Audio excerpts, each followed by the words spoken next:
अस्सलाम वालेकुम boys and girls, this is Shazeb Khwaja, your physics teacher. आज हम लोगों ने क्लास 10th के चैप्टर नंबर 12 का लेक्चर नंबर 3 स्टार्ट करना है और लेक्चर के टॉपिक्स आपके सामने मेंशन हुए हुए हैं। आज के लेक्चर के अंदर हम लोगों ने बेसिकली टाइप्स ऑफ वेव्स को स्टडी करना है। अब वेव्स की डिफरेंट टाइप्स होती हैं। On the basis of medium भी वेव्स की टाइप्स होती हैं, on the basis of propagation भी वेव्स की टाइप्स होती हैं। फिर on the basis of propagation हमने डिफरेंट टाइप्स ऑफ वेव्स, जिसके अंदर इलेक्ट्रोमैग्नेटिक वेव्स, पानी के अंदर waves, seismic waves, sound waves को हम लोग एक एक करके स्टडी और अंडरस्टैंड करेंगे। तो बड़ा ही आसान लेक्चर होगा, बड़ा इजी अंडरस्टैंडिंग, आपको इजीली समझ आ जाएगी। छोटे छोटे से डिफरेंसेस हैं जो आपको इजीली याद भी हो जाएंगे, बस आप लोगों ने एक दफा इस चीज को देखना होगा। तो लेक्चर स्टार्ट करते हैं। सबसे पहले हम लोग देखते हैं types of waves. Types of waves with respect to the medium. ठीक है, तो वैसे तो हम लोगों ने लेक्चर नंबर 1 के अंदर इनको हल्का सा सरसरी सा देखा था, लेकिन आज हम लोग जरा डिटेल के अंदर देखेंगे कि what are the types of wave with respect to the medium. तो मीडियम के हिसाब से वेव्स की बेसिकली दो कैटेगरीज हैं। वो दो कैटेगरीज में एक मैकेनिकल वेव है, एक इलेक्ट्रोमैग्नेटिक वेव है। Mechanical waves and second is electromagnetic wave. अब क्या डिफरेंस है इन दोनों के अंदर वो जरा देख लेते हैं। तो आपको अगर एक क्वेश्चन आ जाता है what is the difference between the mechanical wave and electromagnetic wave, तो आप उस क्वेश्चन को इसी तरह अटेम्प्ट करेंगे। फर्स्ट पॉइंट जो है वो आप लोगों का डेफिनेशन का हो जाएगा। फर्स्ट पॉइंट आपने डेफिनेशन का अटेम्प्ट करना होगा। डेफिनेशन क्या है वो आपको नोट से मिल जाएगी, मैं आपको इंग्लिश में बता देता हूं। Mechanical waves are those waves which require medium for its propagation. मतलब इसको प्रोपगेट करने के लिए, प्रोड्यूस होने के लिए, ट्रैवल करने के लिए मीडियम की जरूरत पड़ेगी। Those waves are called as mechanical waves. यही वर्डिंग होगी आपकी। The type of waves which require a medium for its propagation are known as mechanical wave, and the type of waves which do not require a medium for its propagation are called as electromagnetic waves। वो waves जिनको medium की जरूरत नहीं पड़ती उनको हम लोग electromagnetic waves बोलते हैं। ठीक है, तो ये इसकी डेफिनेशन हो जाएगी, ये इसकी डेफिनेशन। पहला पॉइंट डेफिनेशन का हो गया। फिर नंबर 2 आपने मीडियम का बोल देना है इसमें। वैसे तो डेफिनेशन के अंदर ऑलरेडी बात होगी भी है, लेकिन आप अलग से इसका पॉइंट ये भी बना सकते हैं कि it requires medium, does not require medium. तो ये दूसरा पॉइंट हो जाएगा।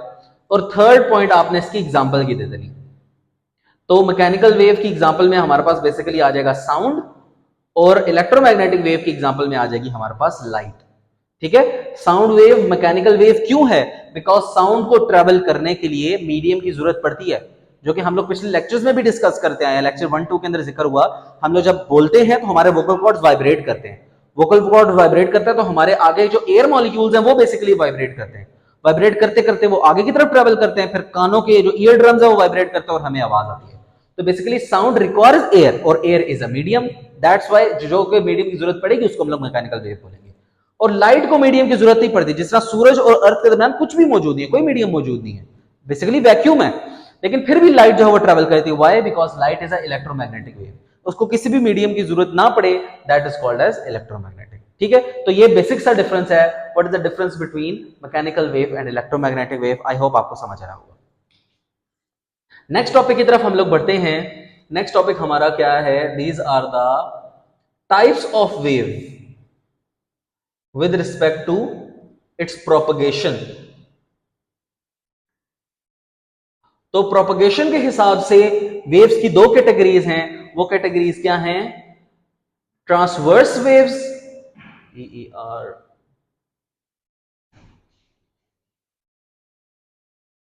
और ट्रांसवर्स वेव्स हैं, and second is longitudinal wave.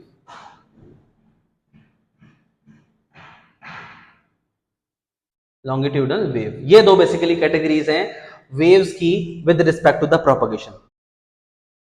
अब प्रोपगेशन ऑलरेडी हम लोग पढ़ के हैं। What is propagation? प्रोपगेशन का मतलब है प्रोड्यूस होना। तो प्रोड्यूस होने के हिसाब से वेव्स की दो कैटेगरीज हैं, एक है ट्रांसवर्स और एक है लॉन्गिट्यूडनल। अब जरा हम लोग इसकी डिटेल देखते हैं कि व्हाट आर ट्रांसवर्स वेव्स और व्हाट आर लॉन्गिट्यूडनल वेव्स। तो अगर इसका भी डिफरेंस आ जाए, आपका डिफरेंस हमेशा इसी तरह दरमियान में लाइन लगा के लिखना पड़ेगा। सबसे पहला इसका डिफरेंस वाला पॉइंट होगा डेफिनेशन का। डेफिनेशन वगैरह आपको सारी नोट्स के अंदर मिल जाएगी, कमेंट सेक्शन के अंदर, वो मैं पिन भी कर दूंगा। मैं फिलहाल बता रहा हूं कि what are transverse waves. Transverse waves are those waves in which particles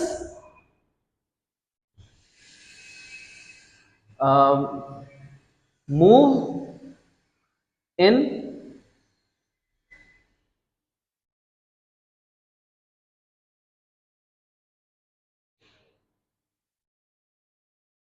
to the direction of wave. ये इसकी डेफिनेशन है। ट्रांसवर्स वेव्स बेसिकली वो वेव्स होंगी जिसके अंदर जो पार्टिकल्स है ना वेव के, वो प्रिपेंडिकुलरली मूव करेंगे। प्रिपेंडिकुलरली का मतलब क्या है कि पार्टिकल्स ऐसे ऊपर नीचे की तरफ मूव करेंगे, ऐसे ऊपर नीचे मूव कर रहे हो, तो इस डायरेक्शन को हम लोग प्रिपेंडिकुलर बोलते हैं ना, ये एंगल प्रिपेंडिकुलर एंगल होता है। तो ऐसी वेव्स जिसके अंदर पार्टिकल्स ऊपर नीचे वाइब्रेट करें, प्रिपेंडिकुलरली वाइब्रेट करें, ऐसी वेव को हम लोग ट्रांसवर्स वेव बोलेंगे। और ऐसी वेव्स जिसके अंदर particles move parallel to motion of wave, तो उसको हम लोग बोलेंगे लॉन्गिट्यूडनल वेव। इसका मतलब क्या है कि अगर वेव्स आगे की तरफ ट्रेवल कर रही है ना, तो पार्टिकल्स भी इस तरह पैरेलली वाइब्रेट करें, मतलब आगे पीछे वाइब्रेट करें, तो ऐसी वेव को बोलेंगे हम लोग लॉन्गिट्यूडनल वेव। एक डिफरेंस ये हो गया, डेफिनेशन अगेन रिपीट कर रहा हूं। Transverse waves are those wave in which particle move perpendicular to the direction of wave. कि अगर वेव्स इस डायरेक्शन में ट्रेवल करें तो पार्टिकल्स ऊपर नीचे वाइब्रेट करें, ऐसी वेव को ट्रांसवर्स वेव बोलेंगे। और ऐसी वेव अगर वेव आगे की तरफ ट्रेवल कर लिया, पार्टिकल्स भी आगे पीछे ट्रेवल करें, तो उसको लॉन्गिट्यूडनल वेव बोलते हैं। ठीक है। ट्रांसवर्स वेव्स के अंदर बेसिकली फॉर्म होती हैं crest and trough are formed, और लॉन्गिट्यूडनल वेव के अंदर हमारे पास फॉर्म होती हैं compression and rarefaction are form. अब इसका मतलब क्या है, जरा मैं डायग्राम से आपको समझाता हूं। पहला पॉइंट डेफिनेशन का हो गया, दूसरा पॉइंट आपने बता देना इसके अंदर क्रस्ट ट्रफ बनती है, इसके अंदर कंप्रेशन रेयर फ्रैक्शन, तीसरा हम लोग इसकी डायग्राम को देख लेते हैं। तीसरा पॉइंट डायग्राम का आएगा। डायग्राम देखें ट्रांसवर्स वेव की क्या है। ट्रांसवर्स वेव, अगर वेव आगे की तरफ ट्रेवल करी है तो पार्टिकल्स ऐसे ऊपर नीचे वाइब्रेट करने लग जाए, तो ऐसी वेव को हम लोग ट्रांसवर्स वेव बोलेंगे। ऊपर वाला पार्ट हमारा कहलाता है क्रस्ट और नीचे वाला पार्ट हमारा कहलाता है ट्रफ, तो ऐसी वेव को हम लोग ट्रांसवर्स वेव बोलेंगे। और ऐसी वेव जिनके अंदर पार्टिकल्स आगे पीछे ट्रेवल करें। अब देखिए, जब पार्टिकल्स आगे पीछे ट्रेवल करें जिस तरह साउंड के अंदर करते हैं, तो बेसिकली क्या होता है, आप इमेजिन करें कि एक बहुत बड़ा सा स्प्रिंग है, ठीक है। उस स्प्रिंग को ना आपने इसके साथ जोड़ दिया। अगर स्प्रिंग को इस तरह आगे पीछे मूव किया जाए ना, तो स्प्रिंग के अंदर क्या होगा कि कुछ जगह ना वो बहुत ज्यादा कंप्रेस हो जाएगी और कुछ जगह बहुत ज्यादा इस तरह खुल जाएगी, फिर कंप्रेस हो जाएगी कुछ जगह, और कुछ बहुत ज्यादा इस तरह खुल जाएगी। तो ऐसा स्प्रिंग जहां पर पार्टिकल्स थोड़े से दूर दूर हो ना, उस पार्ट को हम लोग बोलते हैं रेयर फ्रैक्शन। और ऐसी जगह जहां पे पार्टिकल्स करीब करीब आ जाएं, तो ऐसी जगह को हम लोग बोलते हैं कॉम्प्रेशन। तो बेसिकली ऐसी वेव को जिसके अंदर पार्टिकल्स आगे पीछे ट्रैवल कर रहे हो, देखिए अगर सपोज करें एक बहुत बड़ा सा स्प्रिंग है ना, यहाँ पे एक दीवार है, दीवार के साथ मैंने स्प्रिंग अटैच कर दिया। अब मैं स्प्रिंग को ऐसे आगे पीछे की तरफ मूव कराता हूँ, कुछ जगह पे स्प्रिंग इकट्ठा हो जाएगा, कुछ जगह स्प्रिंग खुल जाएगा। जो खुली हुई जगह होती है that is called as rarefaction, और जो कंप्रेस हुई भी होती है that is called as compression. तो इस वजह से compression and rarefaction basically produce हो जाती है लॉन्गिट्यूडनल के अंदर। तो ये है basic difference between the transverse wave and longitudinal wave. Transverse wave के अंदर पार्टिकल्स ऊपर नीचे ट्रैवल करेंगे, क्रस्ट एंड ट्रफ फॉर्म करती है, डायग्राम बना देनी है। लॉन्गिट्यूडनल के अंदर पार्टिकल्स पैरेलली मूव करेंगे, कंप्रेशन रेयर फ्रैक्शन फॉर्म करती है, आपने इसकी डायग्राम बना देनी। ठीक है, तो ये इनकी। अब ट्रांसवर्स वेव्स की आगे एग्जांपल्स में ना, ट्रांसवर्स वेव की एग्जांपल में हमारे पास आ जाएंगी electromagnetic waves in water, seismic S waves. ये सारी एग्जांपल्स हैं किसकी, ट्रांसवर्स वेव की। जरा हम लोग इसकी डिटेल भी देख लेते हैं,